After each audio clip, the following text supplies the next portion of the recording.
Hola, el día de hoy hablaré sobre el reciente ataque ucraniano contra el territorio ruso. Y para iniciar la narración, observemos este mapa. Al 6 de agosto de este año 2024, este era el campo de batalla en la guerra de Ucrania, con los rusos colocando una enorme presión en el frente de batalla sur y atacando desde el norte con una fuerza mucho menor en la dirección de la ciudad de Kharkov. Ahora, esta es la región de Kursk Oblast, y esta región es extremadamente importante para la narración de este video. Porque aquí, en la mañana del día 6 de agosto, los ucranianos lanzaron un ataque por sorpresa contra el territorio ruso. Y para el 11 de agosto, este era el territorio que los ucranianos ya habían ocupado. Acerquémonos más a la región de Kursk. Precisamente, el 6 de agosto, fue anunciado por fuentes rusas que a eso de las 8 de la mañana comenzó una operación contra las defensas fronterizas de esa región. Ese ataque comenzó en 3 puntos de la frontera. Y tengo que recalcarlo. Fueron usuarios de redes sociales rusos quienes dieron los primeros reportes del ataque. Y ellos anunciaron que individuos armados y uniformados habían penetrado la frontera. Inicialmente se pensó que esos hombres eran parte de las milicias rusas que operan desde Ucrania contra el régimen de Putin. Y esos milicianos ya desde el 2022 habían lanzado incursiones contra el territorio ruso. Pero esas acciones siempre habían sido relativamente pequeñas. No más que los elementos de un batallón con un puñado de vehículos de combate.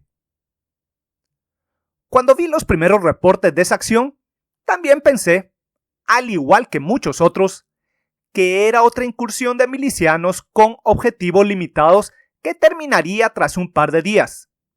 Luego de causar algo de daño, los milicianos simplemente retornarían a Ucrania. Pero lo interesante es que también casi desde el principio los usuarios de redes sociales rusos que reportaban este ataque indicaron que estaban siendo usada artillería y aviación. Y esa ya era una señal que algo diferente estaba ocurriendo. Al día siguiente, 7 de agosto, más reportes por parte de los rusos indicaron que el ataque contra su frontera iba en aumento y que más y más tropa y equipo estaban penetrando el territorio ruso, expandiendo aún más la zona bajo ataque. Y a partir de ese momento comenzaron a circular imágenes de soldados del ejército regular ucraniano con equipo pesado pasando por la frontera y arribando a poblados rusos. Y pronto los reportes de fuentes rusas, desde bloggers hasta fuentes oficiales, anunciaron que cerca de 2.000 soldados con apoyo de artillería y aviación estaban atacando al territorio de Kursk Oblast. Y al atardecer de ese mismo día, 7 de agosto, el mismo Putin se presentó en una reunión televisada con sus ministros para discutir la situación. Y Putin describió el ataque contra el territorio ruso como una provocación de grandes proporciones y una peligrosa escalada en las hostilidades por parte de Ucrania. Pero también, en la misma conferencia, el ministro de Guerra ruso prometió que esa incursión iba a ser rápida y fácilmente rechazada. Confiado, porque la tropa ya asignada a la región se hallaba en sólidas posiciones defensivas. La tropa en la frontera sería más que suficiente para rechazar el ataque. Y precisamente la tropa rusa en la frontera de Kursk tenía a su disposición 2 líneas defensivas. Una justo frente a la frontera y la otra a una decena de kilómetros tras aquella. Esas posiciones defensivas ya habían sido construidas desde 2 años antes a lo largo de toda la frontera rusa con Ucrania. Pero, para el 8 de agosto, pese a las unidades rusas en la frontera y a sus posiciones defensivas, las vanguardias ucranianas continuaron avanzando a toda velocidad, penetrando la retaguardia de los defensores. Y los puntos fuertes rusos que resistían fueron atacados por nutridas concentraciones de tropa mecanizada ucraniana apoyada por vehículos blindados, artillería y drones. Y con sus acciones, la tropa ucraniana fue derrotando a los focos de resistencia y consolidando su control sobre el terreno. Y ya para el 11 de agosto, la brecha en la frontera había crecido hasta tener unos 50 kilómetros de ancho, y en algunos puntos una profundidad de hasta 40 kilómetros. Sin lugar a dudas, el de los ucranianos era un enorme avance comparado con el que han logrado las fuerzas rusas durante los últimos meses de sus ofensivas a lo largo del Frente Sur. Y para recalcar la importancia de la operación ucraniana, desde el 7 al 9 de agosto, Putin ha tenido reuniones diarias con sus ministros para hablar sobre la situación. Y en esas reuniones televisadas, nuevamente ha reiterado que la acción ucraniana representa una escalada a las hostilidades y ha prometido una respuesta inmediata y contundente contra ese ataque. El guión de este video lo estoy escribiendo el día 12 de agosto y al día de hoy distintos medios de comunicación han identificado que esta ofensiva está siendo efectuada por elementos de múltiples brigadas mecanizadas ucranianas. Para esa fecha, se cree que pueden ser como mínimo elementos de 4 brigadas y como máximo de 6. Y de ellas se ha identificado con un alto grado de seguridad a la 22 Brigada Mecanizada y a la 82 Brigada de Asalto Aéreo. Y aunque las otras no han sido identificadas, se cree que todas las unidades son brigadas mecanizadas, altamente móviles y fuertemente equipadas. Ahora, también tengo que hacer la siguiente aclaración de rigor. No existen datos oficiales provenientes de ninguno de los dos bandos para asegurar la cantidad de recursos que están siendo usados por los adversarios.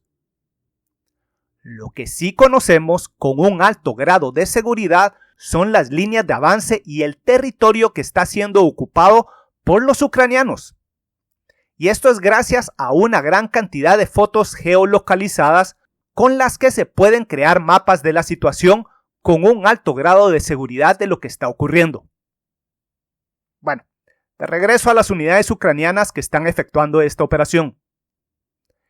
Pese a que han sido identificada tropa de múltiples brigadas, quienes analizan más de cerca la situación indican que al 11 de agosto solo de 2.000 a 3.000 hombres habrían penetrado el territorio ruso.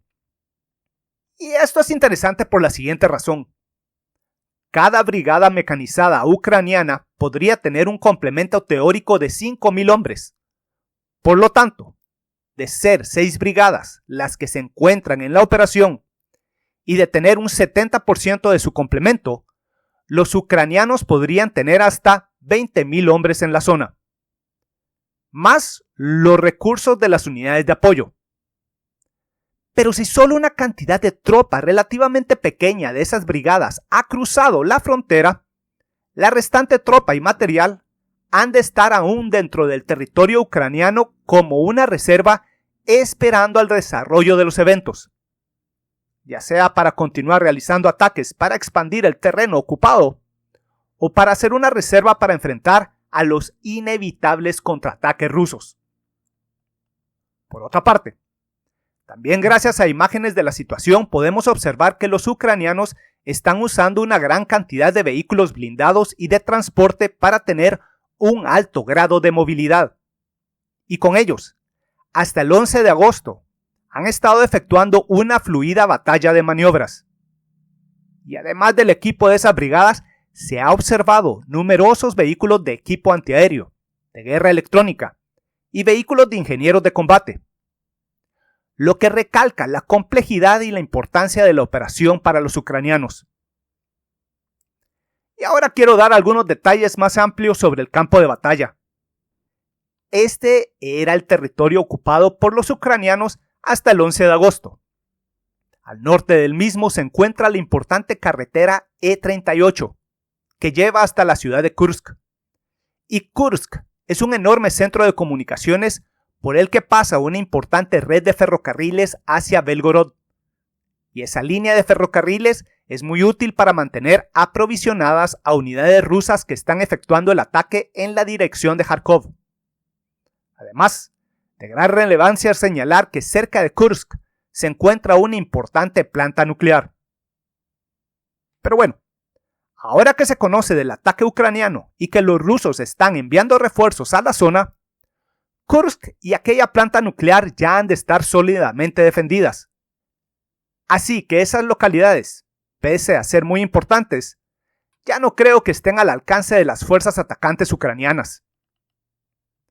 Pero en el territorio ya ocupado por los ucranianos para el 11 de agosto se encuentra una localidad muy importante, que para esa fecha ya estaba cerca de caer en manos de los ucranianos. Y esa es la localidad de Sudza. Y la enorme importancia de esa localidad es que por allí pasa una estación de paso de gas natural ruso hacia Europa. Ahora quiero que prestemos más atención a la cantidad de terreno ocupado por los ucranianos al 11 de agosto.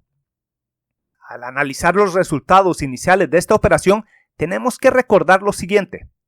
En el año 2023, la ofensiva ucraniana en el sector sur fue un desastre.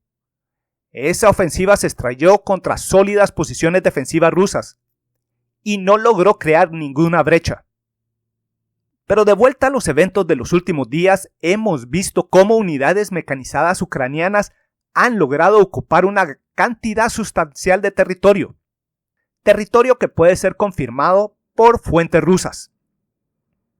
Y al expandir el mapa de la zona podemos comparar el avance ucraniano actual contra el avance ruso al norte de Kharkov en la ofensiva lanzada por estos desde el 10 de mayo de este año hasta la fecha. Y las imágenes de este mapa hablan por sí solas. Esa es la diferencia cuando uno de los dos bandos ataca un punto débil en la línea, como es el caso de los ucranianos, mientras que los rusos han estado lanzando ataques frontales contra posiciones ya preparadas y defendidas por tropa que está bajo alerta. Ahora entremos a una parte completamente especulativa. ¿Qué es lo que esperan alcanzar los ucranianos? En primer lugar, el ataque ucraniano podría ser un esfuerzo para obligar a los rusos a traer tropa del frente de batalla sur hacia Kursk, para quitar algo de la enorme presión que los rusos están ejerciendo en el sector sur. En segundo lugar, es probable que el objetivo sea darle un golpe al prestigio del gobierno de Putin, sembrando la discordia entre el cuerpo de gobierno y la población rusa. Pero algo que hemos visto a lo largo del conflicto es que la población rusa, en su enorme mayoría, no se ha declarado en contra del cuerpo de gobierno, y en su enorme mayoría apoyan la operación especial en Ucrania. Claro, eso podría cambiar, pero por el momento no hay evidencia alguna de que este sea el caso. Otro posible objetivo podría ser la captura de una cantidad sustancial de territorio para ser usado como un punto a su favor en el momento que entren a la mesa de negociaciones. Tras 2 años de intenso conflicto, parece que las partes ya están dirigiéndose cada vez más hacia la mesa de negociaciones. Y probablemente podríamos ver intercambios de territorio como parte de las negociaciones. Pero también simplemente viendo un mapa de la situación, podemos ver que los ucranianos tendrían que capturar una enorme cantidad de territorio para tener un intercambio equivalente del territorio que Rusia ya ha ocupado en Ucrania. Por otra parte, al día 14 de agosto estoy realizando la grabación del audio y ayer, 13 de agosto, Putin anunció que no está dispuesto a continuar con las pláticas de paz en este preciso momento. Y el último objetivo probable es que la operación fue diseñada para levantar la moral de su población y de su tropa, y demostrarle a sus aliados que Ucrania está dispuesta a seguir luchando y que es capaz de realizar operaciones efectivas, si continúa fluyendo la ayuda militar. Pero más allá de los posibles objetivos de la operación, tenemos que reconocer que los ucranianos están arriesgando mucho. Ellos están arriesgando varios miles de soldados de unidades veteranas y una enorme cantidad de equipo. Un riesgo que se incrementa a medida que los ucranianos se adentran cada vez más dentro del territorio ruso, ya que no tienen el beneficio de defensas preparadas para enfrentar a los inevitables contraataques rusos. Y precisamente, un problema básico para los ucranianos, que ha sido repetido una y otra vez por una gran cantidad de analistas, es que los ucranianos no tienen suficiente personal y están teniendo enormes dificultades para reclutar más tropa, y que en el sector sur, sus recursos en el frente de batalla ya están peligrosamente sobreextendidos. Hasta el día que estoy realizando este guión, los rusos están manteniendo una enorme presión a lo largo de una gran cantidad de puntos del frente sur. Y pese a que sus ataques son frontales y no logran ganar una gran cantidad de terreno rápidamente, con sus constantes ataques han logrado ganar algo de territorio. Y el punto más prominente del ataque ruso se encuentra cerca de la ciudad de Pokrovsk. Desde julio los rusos han lanzado sus ataques en la dirección de esa ciudad, y ahora están a 15 kilómetros de la misma. Y esta es un enorme centro de comunicaciones por donde pasan carreteras y líneas de ferrocarril que mantienen abastecida a la tropa ucraniana de un importante sector del frente sur. Y su pérdida podría dar un golpe enorme a los defensores de ese sector. Ahora, pese a que su avance no ha sido enorme, los rusos continúan manteniendo una enorme presión. Y numerosos analistas indican que varias unidades defensoras se encuentran muy maltrechas. Y esa realidad hace que la operación en Kursk Oblast sea tan peligrosa.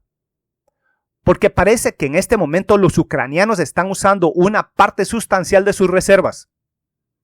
Y ese podría ser un enorme problema si los rusos redoblan sus esfuerzos en el sur. Sin lugar a dudas, los ucranianos están arriesgándose. Y si su asalto en el norte es derrotado, o si los rusos logran crear una brecha en el sur, y los ucranianos no tienen suficientes reservas disponibles en ese sector, podría ser el final de la guerra para Ucrania. Ahora, sobre la inevitable respuesta rusa, que sin lugar a dudas veremos en los próximos días. Recordemos lo siguiente: este es el primer ataque de fuerzas armadas de otra nación contra el territorio ruso desde la Segunda Guerra Mundial. Y ese es un hecho extremadamente importante, que tendrá un enorme peso en la respuesta rusa. Sin lugar a dudas, los rusos tienen que responder. Y existen suficientes imágenes de columnas de refuerzos rusos que marchan hacia Kursk. Imágenes como estas, en las cuales se puede observar extensos convoyes de tropa y material que están siendo enviadas a la zona. Pero como siempre, no tenemos la cantidad exacta de tropa y material que está siendo enviado a la lucha. Pero sin lugar a dudas, refuerzos ya tienen que haber arribado a los puntos claves de la región. Además, de tropa que tendrá que cortar las posibles rutas de avance ucranianas para fijar a ese enemigo y atacarle tan pronto como sea posible para expulsarlo de territorio ruso. Y los rusos tienen que actuar a gran velocidad antes que los ucranianos puedan atrincherarse. De lo contrario, les será muy difícil sacarlos de posiciones preparadas. Pero una pregunta relevante es esta: ¿qué tropa enviará Moscú contra los ucranianos? La enorme mayoría de la tropa rusa que ya tiene experiencia en combate se encuentra luchando en el frente sur, o, en una cantidad mucho menor, se encuentra al norte de Kharkov. Esos son los veteranos en las Fuerzas Armadas rusas. Por otra parte, tenemos al resto del personal del ejército ruso, que en su enorme mayoría son los conscriptos reclutados para servir por un año dentro de las Fuerzas Armadas. Obviamente ellos carecen de experiencia de combate, pero son quienes pueden ser llamados más rápidamente a reforzar la línea en Kursk. Pero definitivamente su falta de experiencia será una enorme debilidad. Así que Moscú tendrá que decidir cuál será la mejor composición posible de tropa que enviará a Kursk, tanto para contener a los invasores como para realizar los futuros contraataques. Ahora, más allá de la respuesta futura de los rusos, desde el punto de vista de la teoría militar, es relevante intentar dilucidar cómo lograron los ucranianos alcanzar este éxito inicial en su operación contra el territorio ruso. Y es relevante recordar que los rusos ya tenían tropa y habían establecido mucho tiempo atrás 2 líneas defensivas en el sector atacado. Pero la evidencia nos indica que esa tropa fue derrotada en muy poco tiempo. Y esto nos sugiere lo siguiente desde el punto de vista de la teoría. En primer lugar, los ucranianos fueron capaces de reunir suficiente información sobre la disposición de la tropa rusa a lo largo de la frontera entre Rusia y Ucrania. Y en la región de Kursk encontraron un punto débil y prepararon los planes respectivos. Unidades mecanizadas fueron reunidas con nutridos grupos de unidades de apoyo de todo tipo, desde artillería hasta drones. Y quiero señalar otra realidad. Los ucranianos lograron reunir una gran cantidad de recursos ante la frontera rusa sin ser detectados. Mucho se ha hablado que el campo de batalla moderno es transparente, que ya no es posible reunir una gran cantidad de tropa y material sin que éste sea hallado por todos los elementos de reconocimiento disponibles en ambos bandos. Sin embargo, en esta ocasión, los ucranianos lograron, de alguna forma, neutralizar los elementos de reconocimiento rusos, y como consecuencia, la señal de alarma no fue dada. Los ucranianos mantuvieron el control del espacio aéreo sobre su retaguardia. Y como lo dije en un video anterior, tener el control del espacio aéreo es uno de los requisitos para que una ofensiva pueda funcionar. Por otra parte, según algunas fuentes, existieron otras señales que podrían haber sugerido que un ataque ucraniano iba a acontecer en la frontera. Pero según esas fuentes, los mandos rusos optaron por ignorar esas señales y no emitieron una alerta temprana. Otro elemento extremadamente importante es que los ucranianos mantuvieron un estricto silencio operacional. En su ofensiva del año 2023, por meses previos, gritaron a los 4 vientos que iban a lanzar ese ataque. Entonces, los rusos tuvieron el tiempo suficiente para preparar extensas defensas en profundidad, y su tropa estuvo alerta. Y como resultado, todos los ataques ucranianos de ese año fueron rotundamente rechazados. Pero en este año 2024, los ucranianos mantuvieron el mayor silencio y sorprendieron a los defensores rusos. De hecho, inicialmente solo los rusos anunciaron el inicio de la operación, y solo hasta el 10 de agosto el mismo Zelensky anunció la existencia de la operación dentro de Rusia, pero sin dar muchos detalles.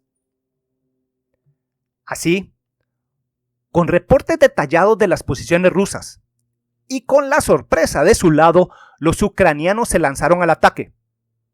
Y sin lugar a dudas, lograron aplicar los principios de una guerra de maniobras. Con las concentraciones de la tropa defensora rusa ya localizados, las vanguardias ucranianas hallaron flancos y pasaron hacia la retaguardia rusa para crear el mayor caos posible, mientras que el grueso de las brigadas mecanizadas se lanzarían a eliminar los puntos de resistencia rusos apoyados por artillería y una gran cantidad de drones. Y luego de eliminar a esos puntos de resistencia, lograron explotar las brechas a gran velocidad y así lograron capturar una gran cantidad de terreno. Esos son los principios generales en las batallas de maniobras. Y también parece que siguieron los principios de armas combinadas, trayendo consigo un número sustancial de unidades de apoyo, desde equipo de guerra electrónica a artillería, armas antiaéreas y drones de todo tipo. Por ejemplo, imágenes nos indican que han traído valioso equipo antiaéreo para defenderse contra la aviación rusa. Y es cierto, también he leído sobre la pérdida de los ucranianos de 2 valiosos sistemas antiaéreos Buk a manos de drones Lancet. Sin embargo, las restantes armas antiaéreas ucranianas están allí para defender a las brigadas mecanizadas contra los posibles ataques de la nutrida aviación rusa. Otra parte interesante de la lucha es que parece que los ucranianos han traído una enorme cantidad de aparatos de interferencia electrónica para interferir con las comunicaciones rusas y contra la acción de los drones comerciales rusos. Según reportes no verificados, cada cierto tiempo ese equipo de interferencia electrónica es puesto a trabajar para limpiar el cielo de los drones comerciales rusos. Y luego son lanzadas grandes cantidades de drones ucranianos a realizar sus misiones. Y cuando esas misiones son realizadas, los drones ucranianos retornan a sus posiciones. Y entonces los aparatos de interferencia electrónica vuelven a ser puestos en acción para interferir con el uso de los drones rusos. Y una última nota sobre la operación ucraniana. El mando ucraniano escogió al territorio de Kursk por ser un terreno plano con pocos ríos. En otras palabras, un terreno ideal para que fuerzas mecanizadas puedan avanzar a gran velocidad en esta época del año. Algo que podemos asumir que ha ayudado enormemente a las operaciones ucranianas. Conclusiones. Es un hecho. Los ucranianos están arriesgando mucho con esta operación, pero la misma no deja de tener lógica. Ambos bandos necesitan alcanzar victorias. Ese es un hecho en todas las guerras. Batallas tienen que ser ganadas, y se han de realizar operaciones efectivas que disminuyan la capacidad de pelea del adversario, o que incluso lo derroten decisivamente. En este caso específico, los ucranianos encontraron en la región de Kursk un punto débil, y ese punto débil ha sido explotado a gran velocidad.